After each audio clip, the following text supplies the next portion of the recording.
269인 중 오늘은 국회법이 정한 원구성을 마치는 날입니다. 지키지 못했습니다. 원구성의 문제는 이제 더 이상 논쟁의 문제가 아니라 선택과 결단의 문제라는 생각을 가지고 있습니다. 미래통합당의 제안이 시간 끌기용 꼼수가 아니기를 바랍니다. 제가 주호영 대표한테 직접 제안했던 사안입니다. 그때는 거절해놓고 상임위원 명단을 제출해야 하는 날에 명단 대신 정수 조정 카드를 꺼낸 의도가 의심스럽습니다. 박병석 의장 전혀 중립이 아니에요. 처음부터 하는 말이 법대로 하겠다, 결단하겠다. 그 말은 민주당 편들겠다는 말에 다름 아닌 거거든요. 그리고 역대 의장들이 이렇게 촉박하게 독촉하고 압박한 적이 없었어요.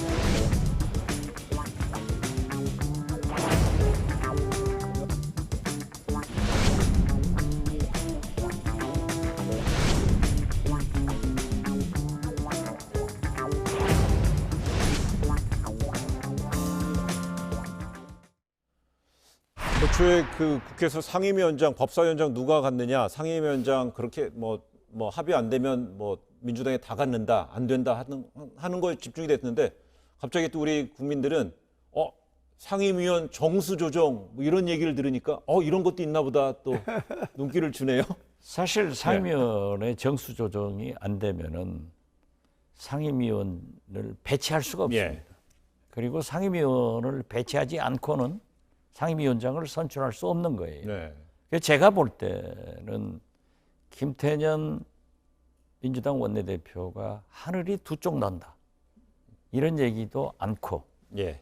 또 사실 저 상임위원 배정 인원수는 주호영 원내대표가 요구를 하니까 박병석 의장이 받아들인 거예요. 네. 저것은 이미 또 12대 8 상임위원장 배분해서 11대 7로 다 기정사실 되더라고요. 이제 문제는 법사위원장 하나 남았지만은 어떤 경우에도 이번 금요일까지는 하겠다. 예. 그래서 제가 볼 때는 이 민주당과 통합당에서 어떤 상임위원장 이 문제는 다 대충 얘기가 끝났을 거예요. 그러니까 민주당으로서는 제가 볼 때 반드시 이번 금요일 날 본회의를 열어서 예.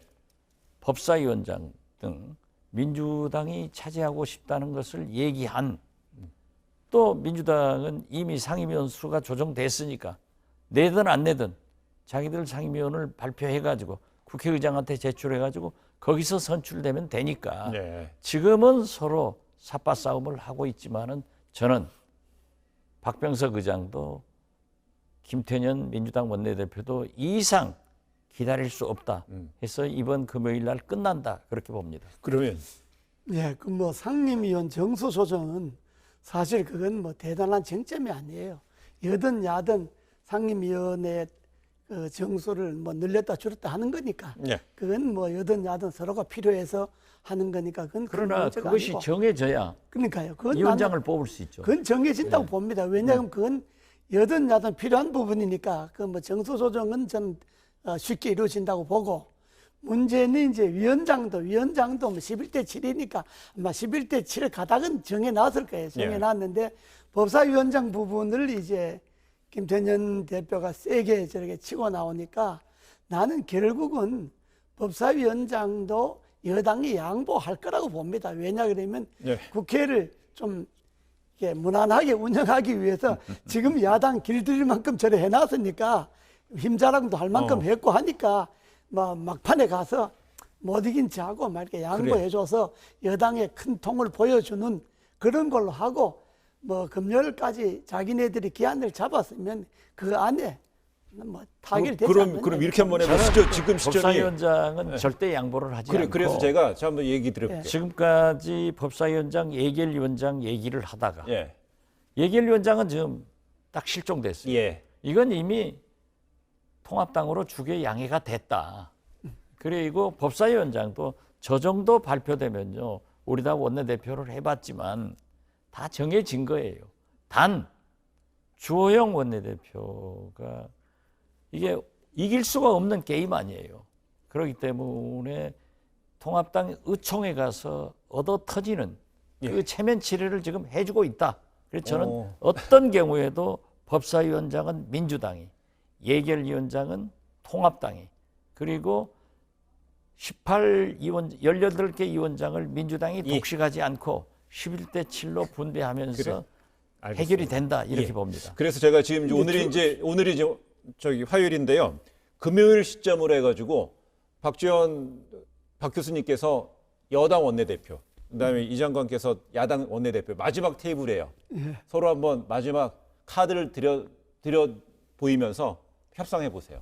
1분 드릴게요. 주 대표, 이미 우리가 결정된 거 아니야. 그러니까 이 이상 갈 수 없으니까 우리가 표결 처리할 테니까 알아서 해. 우리는 의석도 소수인데다가 이거는 퇴로가 없습니다. 야당이. 또 지금 그 32년도 안에 법사위원장은 야당인을 가져왔는데 지금 와서 다수라 그랬어요. 그걸 무리하지 마시고 그냥 마지막으로 선심 쓰는 척하고 법사위원장 양보하세요. 우리는 퇴로가 없습니다. 정치는 선심 쓰는 게 아니에요. 예. 지금 현재 우리가 촛불혁명의 산물로 태어난 이 문재인 정부가 법과 제도에 의한 개혁을 통합당이 반대하고 발목 잡아서 광화문으로 나가서 아무것도 못하고 있는 거예요. 그렇다면 이제 나머지 22, 3개월 남은 이 임기 동안에 우리는 개혁을 해야 되기 때문에 갑니다. 그 개혁하기 위해서는 법사위원장 야당을 주는 것이 맞습니다. 내가 선심 쓰듯 하라는 이야기는 지금까지 여당 힘자랑할 만큼 했으니까 정 여당으로서는 명분을 가져야 될 거니까 그 명분을 갖고 그냥 법사위원장 야당에게 양보하는 것이 향후 2년도 안에 문재인 대통령 임기가 편합니다. 그렇게 적당히 생각하세요. 우리는 우리 길 가겠습니다. 이게 협상입니다. 아유, 그럼 금요일 날 그러면 파국이네요. 파국 아니죠. 아까 제가 할 길을 가게 되면 단독으로 선출하는 거예요. 아니 그렇더라도 한 번 더 고비가 있을 거예요. 보세요. 아니 의장 선거를 보이콧했지만은 불과 한두 시간 안에 그 의장실에서 양당 원내대표가 얘기하는 거 이것이 정치예요. 현실을 받아들여야 돼요. 형식적으로 상임위원회 수가 확정되면 각 상임위원 열어서 그 상임위원회에서 위원장 선출해서 본회의에 올려야 되기 때문에 아니지. 아마 한 번 더 고비가 있을 겁니다. 상임위원회에서 선출하는 게 아니라 본회의에서 상임위원장은 선출을 하는데 그 상임위원 명단을 기표소에 넣어놔요. 그렇기 때문에 거기서 하는 거지. 그러니까 상임위원회에서 어느 정도 내재이 되는 거니까 아마 저는 금요일 날 난 넘길 수도 있다고 봅니다. 알겠습니다.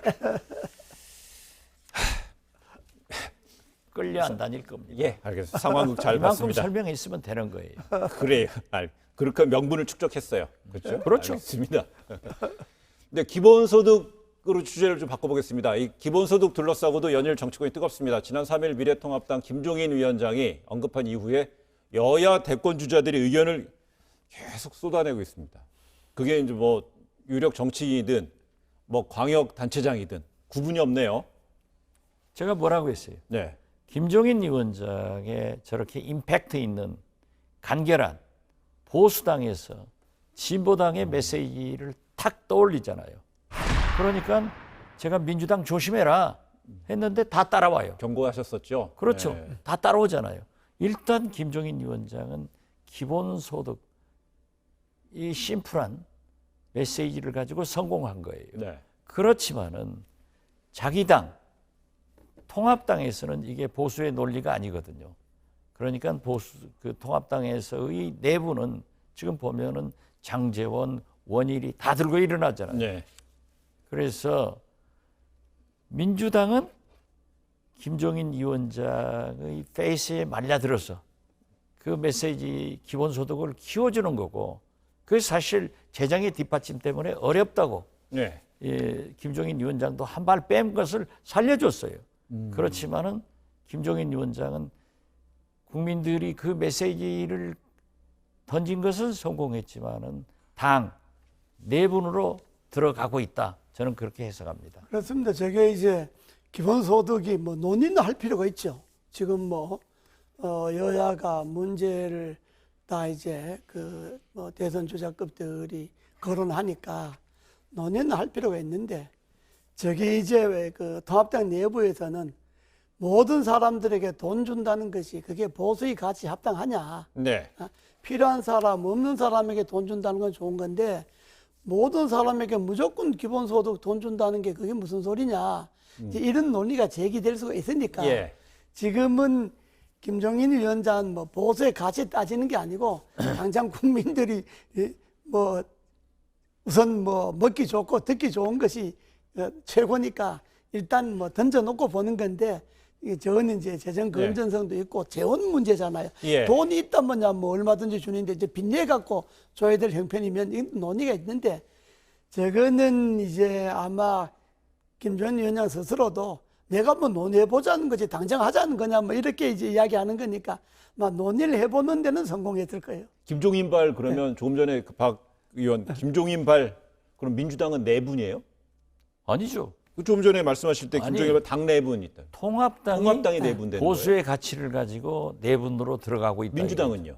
민주당은 김종인 페이스에 말려 들어가 버렸죠. 아, 네 분이 있고 여기는 말려들고. 말려들고. 예. 그러니까 민주당의 메시지는 실종되고 기본소득, 김종인발 메시지만 지금 회자되고 있잖아요. 예. 그런데 사실 예를 들면은 지금 50만 원 얘기하고 있잖아요.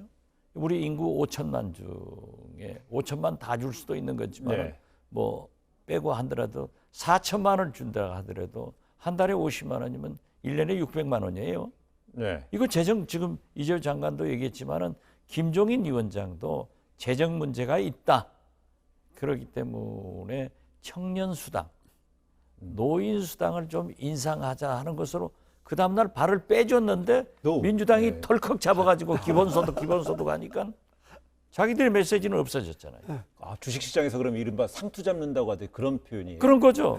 그렇기 때문에 정치는 먼저 메시지를 선점해가지고 가야 되는 거예요. 예.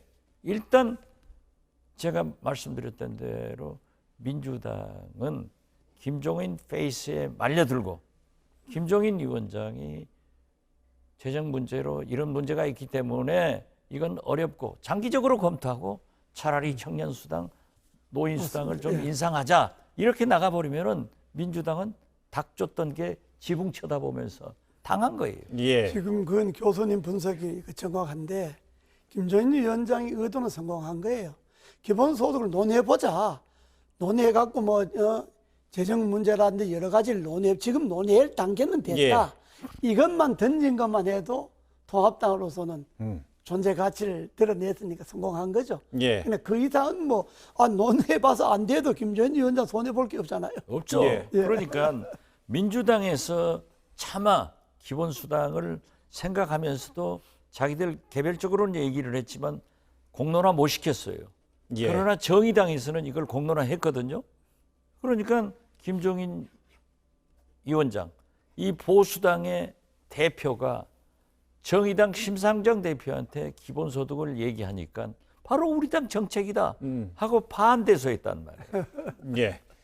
그래서 보니까 이게 이제 이른바 뭐 AI라든지 로봇이라든지 4차 산업 시대 노동의 어떤 변화, 인간의 일자리를 노동이 붕괴되고 있는 붕괴되니까 거죠. 그래서 기본소득 얘기가 나오는 건데 중요한 거는 결국은 뭐 김종인 위원장은 재원 문제는 어떻게 될지 모르니까 발을 뺐는데 민주당이 덜컥 잡았다 그랬잖아요. 그렇죠. 재원 마련에 대한 건 결국 뭐 세금 늘리는 이런 거잖아요. 거기에 대한 대안이 좀 나와야 될 것 같아요. 그게 문제죠. 결국은 재원이라는 거는 증세라든지 네. 뭐 있는 사람들인데 세금 더 걷는다든지 뭐 여러 가지 방법이 있는데 결국 세금 갖고는 부족하면 또 국채 발생해야 되잖아요. 네. 국채 발행해야 되니까. 그러면 이제 국가 빚이 GDP 대비 국가 채무이 올라가잖아요. 이제 그래 되면 이제 또 신용이 떨어지고 그러니까 외국 자본들이 좀 빠져나가고 뭐 이런 문제가 생기니까 그냥 복잡해지죠. 그냥 복잡해지는 거는 논의에 돌리고 일단은 기본소득 문제는 아마 통합당에서 더 이상 진전에 못 갈 거예요. 더 이상 진전 가려면 재정대책을 내놔야 되는데 재정대책은 간단하지 않잖아요. 그다음에 AI 시대 때문에 일자리가 좀 줄어드는데 AI 시대 일자리 줄어드는 걸 어떻게 늘릴 거냐에 대한 대책 이걸 내놔야 되잖아요. 그걸 알겠습니다. 내놓기 쉽지 않죠. 근본적으로 기본소득을 하기 위해서는 물론 증세 같은 것도 검토를 해야지만은 현재의 복지 정책의 재검토가 필요합니다. 네. 노인수당도 주고 기본소득도 주고 청년소득도 주고 기본소득도 주고 네. 뭐 국민기초생활보호법으로 받는 사람도 기본소득 이게 아니거든요. 네. 그러니까 복지정책의 재편이라는 큰 아젠다가 있는 거예요. 그렇습니다. 그래서 결국은 이제 김종인 위원장은 민생이라든지 복지라든지 우리 국민들의 귀에 좀 솔깃할 수 있는 내용, 필요한 어떤 주제, 민생 복지를 던졌고 정치권에서는 이걸 가지고 많은 화제가 되고 있다는 내용 두 분이 진단해 줬습니다.